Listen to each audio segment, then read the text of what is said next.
C'est quoi la première chose que les gens te disent quand tu leur dis que t'es catcheur, les gens qui te connaissent pas? Sérieux?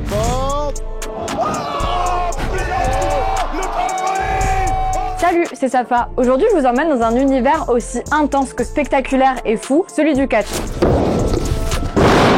Oh waouh! On connaît tous les images des rings américains, John Cena, The Rock, etc. Mais en France aussi, il y a des catcheurs qui se donnent corps et âme pour ce sport. Il essaye de brûler! Et justement, je pars à la rencontre de Kouro, un catcheur français qui vit cette passion à 200%. On va le suivre à l'entraînement, découvrir les coulisses de son match. Alors, le catch, c'est quoi? Du sport, du divertissement, un peu des deux. On va le découvrir ensemble, c'est parti. Et pour ne rien rater de nos prochaines vidéos, abonnez-vous à la chaîne YouTube de Brut.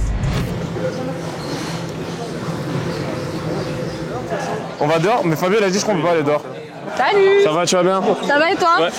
Du coup, attends, comment je dois t'appeler? C'est Kouro, ton nom de catcheur? Mon complet, c'est Monsieur Hype Kouro, du coup. On t'appelle jamais par ton prénom? Non, non, non. Parce que les catcheurs, on dit pas leur prénom, c'est ça? Certains, ils vont se présenter avec leur vrai prénom, d'autres avec leur prénom de scène. Vu que moi, je me présente avec mon prénom de scène, du coup, les gens, ils m'appellent par mon prénom de scène, du coup. Bon, Kouro, on est où aujourd'hui et pourquoi? Là, du coup, on a la PC Catch, on est en plein entraînement. Là, on est mardi. Dimanche, on a notre show à Nanterre. Et on a mercredi, jeudi, vendredi, comme genre d'entraînement pour se préparer, du coup, pour le show de dimanche. On va faire un peu de tout, on va revoir surtout les détails, on va plein d'enchaînements. On va voir aussi des placements sur le ring, les chutes, les roulades, les bases. Et on va surtout bien s'échauffer. Donc du coup, on va commencer à faire des cercles avec la nuque. Allez, on continue. On ne s'arrête pas, on continue l'exercice. Car nous sommes tous filmés. Comment est-ce que toi t'as découvert le catch? Le catch, je l'ai découvert vers 2007-2008. J'avais 8 ans. J'étais tombé sur un programme, mais c'était Catch Attack le vendredi soir. Et je connaissais pas du tout, même le mot catch et tout, je connaissais absolument pas.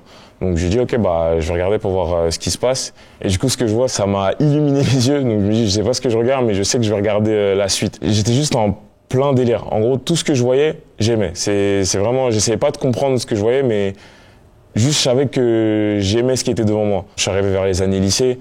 Tu sais, quand il y a les questions d'orientation, qu'est-ce que vous voulez faire plus tard, après le bac. Et c'est là que je me disais, en fait, depuis, je rêve de faire du catch, donc peut-être ce serait le moment d'essayer. Et alors, justement, tu me disais que donc c'est à partir de à peu près le lycée que tu sais que tu voulais être catcheur. Est-ce que tu en parlais à tes conseillers d'orientation au lycée quand ils te disaient tu veux faire quoi après le bac? Non, je leur en parlais pas. Est-ce que tu en parlais pas par peur du jugement ou l'incompréhension? Je pense que j'en parlais pas plus par rapport à l'incompréhension. Le jugement, il me dérangeait pas. Le jugement, c'est pas un truc qui m'impactait, mais c'était plus l'incompréhension. J'avais pas envie d'être devant quelqu'un qui allait pas comprendre mon objectif ou mon rêve. Donc, je cherchais pas à aller plus loin, je le gardais pour moi et je savais que j'allais me débrouiller de mon côté. Les avancés, les lignes sur le ring, les débutants, deux lignes là-bas.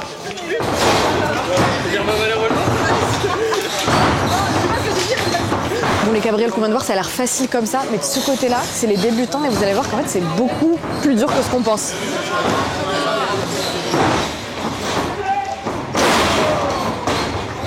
Là, c'est une improvisation ou c'est un entraînement qu'ils ont vu? En gros, ils l'ont vu, mais très rapidement parce qu'ils se connaissent déjà. D'accord, ok. Je vais éviter de m'approcher trop pour éviter que quelqu'un me saute dessus.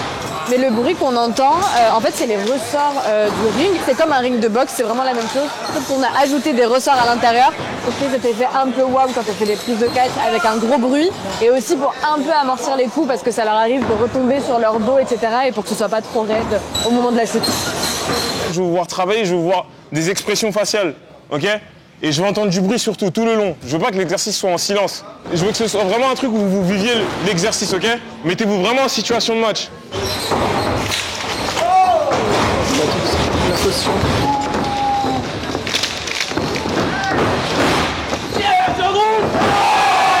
Il va bien, il va bien.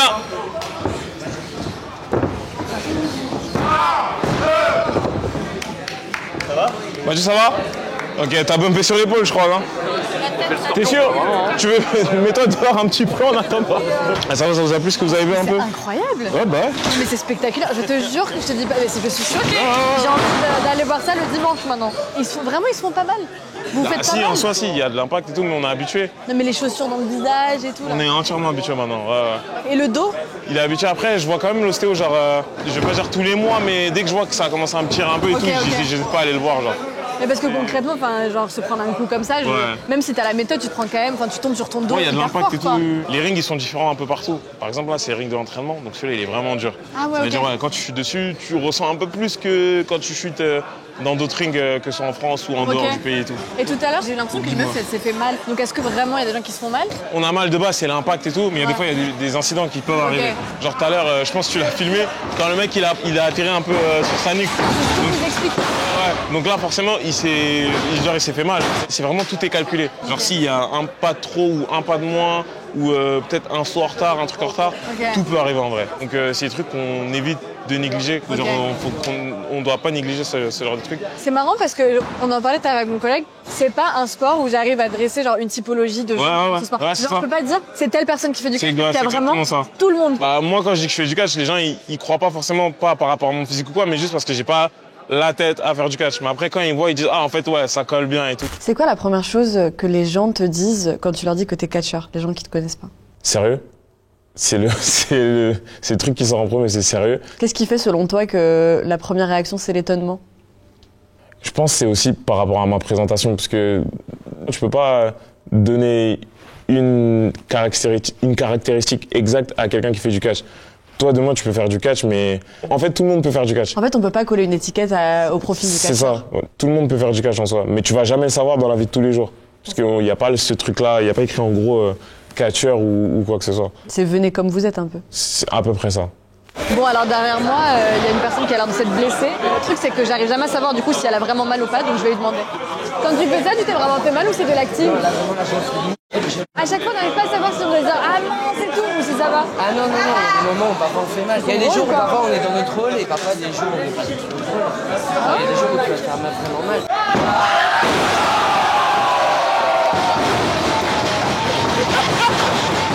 L'entraînement vient de se terminer, donc là on est mardi. Moi j'ai rendez-vous dimanche pour suivre Kuro dans une soirée où il sera le combat principal, donc le main event. Et on va le suivre en coulisses et voir comment il se prépare un jour de combat.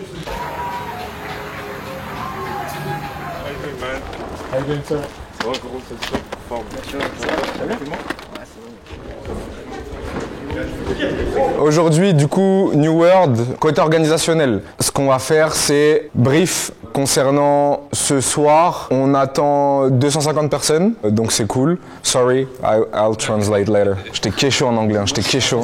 Je vous ai mis les conducteurs du show, je pense que vous les avez vus si vous êtes partis dans le bac. Ils sont scotchés à l'entrée des backstage et à côté de la télé. Les commentateurs, j'ai vos fiches ici, je vous les donnerai. Vous avez également le conducteur du show là-haut. Je viens de voir pour ce show-là, on a 3 introductions in-ring parce que 3 matchs de titre. S'il vous plaît les gars, je sais que c'est tentant d'aller poser dans les coins là-bas quand il y a la caméra dans le ring, mais ça rend horrible la vidéo. Ensuite, je vais vous demander d'aller voir directement Alex Repstock qui a installé son studio. L'idée c'est de pouvoir faire des affiches où parfois vous êtes face à face sur l'affiche, histoire de faire des trucs sympas. Et bah c'est parti, je vais vous demander de couper, là c'est la partie un peu secret. On va passer à la partie créa. Tu penses quoi du fait qu'aujourd'hui on ouvre plus librement les coulisses du catch, là où avant c'était très mystifié et on savait pas grand chose de ce qui se passait derrière le rideau? Avec le monde de maintenant, c'est différent parce que maintenant on sait tous que le catch, voilà, c'est un sport spectacle. On sait que voilà, il y a des scénarios, il y a des personnages. Et qu'en dehors, bah, on est nous-mêmes. Il y a plus ce mur, en fait, j'aimerais dire. Il y a vraiment plus ce mur-là. Donc c'est bien, je trouve, pour les gens qui veulent découvrir le catch, comment ça se passe. Déjà sur le ring, mais comment aussi ça se passe au niveau de la gestion, un peu comme le documentaire qui est sur Netflix. APC a accepté de nous ouvrir les coulisses de son événement et ça c'est tout nouveau dans le catch. En fait récemment il y a un doc qui est sorti sur Netflix qui s'appelle Unreal et qui montre les coulisses de la WWE, donc l'organisation américaine de catch la plus connue dans le monde. Et ce doc en fait il a un peu brisé ce qu'on appelle le 4e mur, c'est en partie pour ça que APC a accepté de nous ouvrir les portes et de nous montrer les coulisses de son événement. Bon Kuro, donc là tu vas avoir ton combat dans quelques heures. Avant ça moi j'aimerais te demander un truc, c'est que tu nous montres un peu des enchaînements en catch. Ok. C'est chaud. Ouais. Je vais venir te porter. Ok. Je vais venir te faire basculer et je vais t'accompagner doucement au sol pour que tu vois ce que ça fait. Ok. Ça marche. Et je vais te porter d'un coup, ok. Donc là, je peux te porter et t'amener directement. Mais si c'était par exemple toi qui me portes, moi je vais venir chercher l'appui pour t'aider un petit peu. Est-ce que ce serait possible qu'une meuf de mon gabarit te porte en... Ah oui, c'est entièrement. Bah par exemple, ouais, tu peux me porter sur tes épaules. Il y aura un petit choc, mais ça va pas faire mal. Mais t'es sûr que j'ai la capacité? T'inquiète, normalement c'est faisable. Tu vas venir chercher ce bras-là. Ok. Et en fait, tu vas venir là Et tu vas vraiment partir comme ça. Aucun monde, je sais pas possible. Du coup, tu prends ce bras-là. Ouais. Oh waouh! Tu vas me prendre ici. Ok. Voilà. Ce bras-là, tu vas venir le mettre ici. Ok. Tu vas venir choper ici. Mais On va on va reculer jamais y un peu. arriver. Tu penses? Bah ouais. T'inquiète. Mais c'est assez impressionnant à voir en vrai. Est-ce qu'on a tout vu? Je pense, ouais, On est bien, je là. pense qu'on est bon. Vraiment, ça donne chaud. Hein. Comment on se salue? Comment on se dit au revoir? Comment on se dit bonjour? Comme ça. Moi, je check de l'épaule, hein, c'est tout ce Ah, que vas-y, on se check de l'épaule alors. Donc c'est juste ça. Merci Kouro. Mais merci à toi. Est-ce qu'il y a des moments où t'as peur? Il y a des moments, ouais. Alors, ça peut dépendre de plusieurs trucs. Par exemple, je pense qu'il y a un moment de peur qui va peut-être me prendre un peu tout à l'heure, parce que c'est la première fois que j'affronte du coup Kevin Knight, qui est mon adversaire ce soir. Et vu que c'est quelqu'un qui, je trouve qu'il fait un super bon taf du côté de l'AOW, donc j'aimais bien ce qu'il fait et tout. Donc le fait de l'affronter. C'est quoi la AOW? C'est une autre compagnie aux États-Unis. Ok. Donc du coup, pour moi, c'est la deuxième meilleure compagnie actuellement. Le fait de se retrouver face à des gens comme ça, bah, ça te met un peu ce sentiment de pour moi, je dirais c'est une bonne peur en soi. C'est pas un truc où je vais être paralysé, mais il y a toujours ce petit sentiment de peur, mais avec lequel j'avance quand même. Je vais quand même en face de ce qu'il y a devant moi, on va dire. Je rentre dans mon personnage, on va dire, un peu avant le début du show. Dès qu'on est à quoi, peut-être 20 minutes avant le début du show, bah, je commence à rentrer dans le personnage. Parce qu'après, je vais entendre les fans qui vont rentrer. Je vais entendre la musique, le générique qui va commencer, les fans qui vont réagir. Automatiquement, il y a un switch du coup qui vient et directement tu rentres en personnage. Est-ce que vous êtes chaud? Ce soir, Kevin Knight affrontera Mr. Hype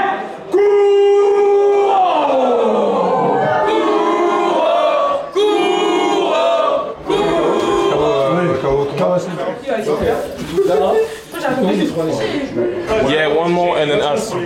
Segment and then us. Encore. Kevin the Jet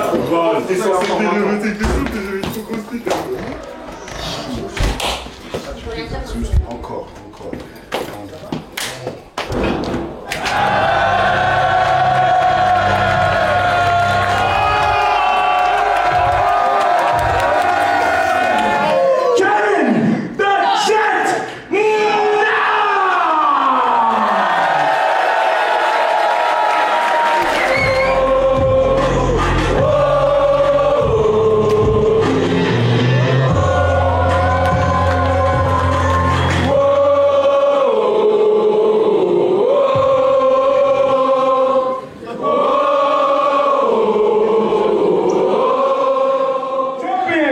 et le défendeur du ABC World Championship, Mr. Hype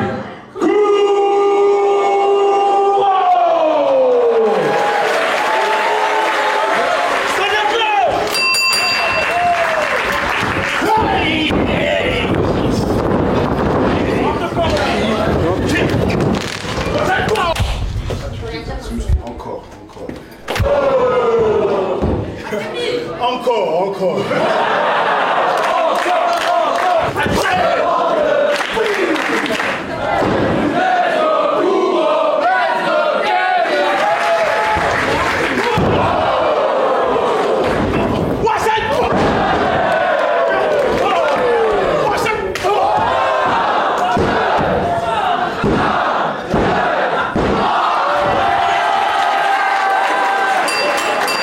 Le match est une égalité, ce qui résulte à Kouro étant toujours APC World Champion.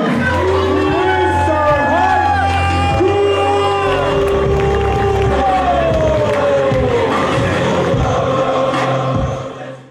Catcheur, c'est pas ton activité principale? Non, à côté, je suis éducateur avec des enfants à la trouble du comportement. Même le catcheur le plus connu ne vit pas du catch en France aujourd'hui. Non, ici, on peut pas en vivre totalement. On n'est pas encore arrivé à une échelle où on est sous contrat et il y a des revenus mensuels. On est vraiment encore sur de l'indépendant. Ici, c'est plus une double vie plutôt que juste le catch qui prend toute ta vie entière. Mais parce que concrètement, et c'est pas tant par voyeurisme que je demande, c'est vraiment pour comprendre. Est-ce qu'il y a des prize money? Est-ce que vous gagnez de l'argent de temps en temps? Est-ce que vous avez des sponsors? Est-ce que tu te dégages un revenu quel qu'il soit avec le catch? Si on a des revenus, je décrirais ça un peu comme les rappeurs indépendants. Donc ceux qui font des showcases à peu près, donc ils sont payés avec l'événement, mais s'il n'y a pas d'événement, bah il n'y a pas de revenus. Alors que par exemple un catcheur sur contrat, comme à la WWE, il y a des revenus même quand il n'y a pas d'événement, parce qu'il y a un contrat, il y a un salaire mensuel, etc. Est-ce que tu peux, grâce au catch, te dégager l'équivalent d'un SMIC par mois? Ça dépendra des mois en fait, ça dépendra du nombre de dates que je ferai. C'est quoi ton rapport au fait que tu prends des risques pour quelque chose qui n'est pas finalement ton métier? Bah, en fait, vu que c'est la chose qui me passionne, en gros, le risque, on va dire, je le calcule pas trop, en gros. Thanks so much. Thank you so much. I had like a blank when I was like, da-da-da, knee, and I felt it, and I was like, oh yeah, you were just thinking, I was like, and I was like, oh, I have to tweet. So I was like, ah. Bon, impression sur ce que tu viens de vivre?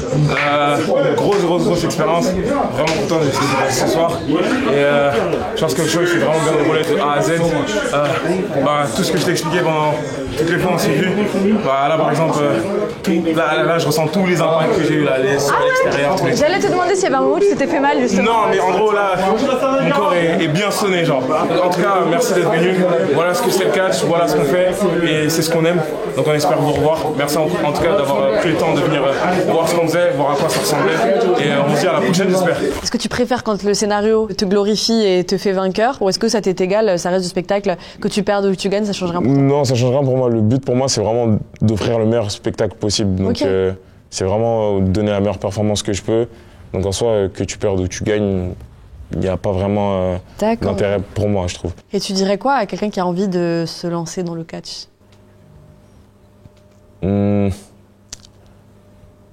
Lance-toi sans réfléchir en vrai, juste tente.